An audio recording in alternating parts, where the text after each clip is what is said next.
If the stars were made to worship, so will I. Musings of a Christian Physician on the Physical and Spiritual Healing of Man by Dr. Joseph DeMay. Today's reading is from week 42, day 1.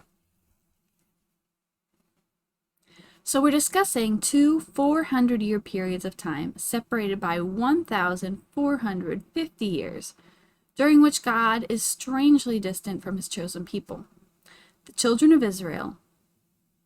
My proposition is that in both cases, the purpose was to show to the observing universe, remember the cross had not occurred yet and the universe was unsettled, that humankind, left to their own devices, would stray horribly from the love of God and basically forget him. We will see at the end of both periods of time the absolute goodness and mercy of God would become manifest. In the first case, as a beautiful shadow of the ultimate salvation to come, and in the second, that perfect salvation himself. I think it is just an awesome thing with huge implications that it's ultimately about Jesus.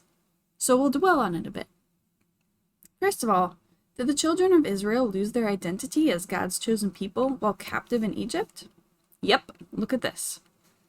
Then the children of Israel groaned because of the bondage, and they cried out, and their cry came up to God because of the bondage. So God heard their groaning. God remembered his covenant with Abraham, with Isaac, and with Jacob. And God looked upon the children of Israel, and God acknowledged them. Exodus 2:23 through 25. Wow, what a one-way relationship this is. Look closely at the one thing the children of Israel did. They groaned and cried, but not to God. They were just crying out in complete distress and brokenness, but they had forgotten whom they even prayed to. They were completely lost. It was God who heard and remembered and looked upon them and acknowledged. As I pointed out many moons ago in this treatise, the Hebrew word for acknowledged, yada, means to have intimate, like sexual, relations. It's the same word used in Genesis 4. Now Adam knew his wife, and she conceived. It was God and God alone who purposed and planned for and enabled his people to leave Egypt, but only after the ceremony of Passover was initiated, heralding the sacrificial lamb of God, which we spent many weeks on previously.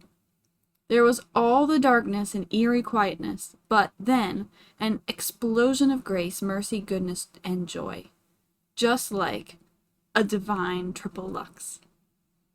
But what about the second 400-year period of time? Had God's people, the Jews, forgotten him again? We'll see tomorrow.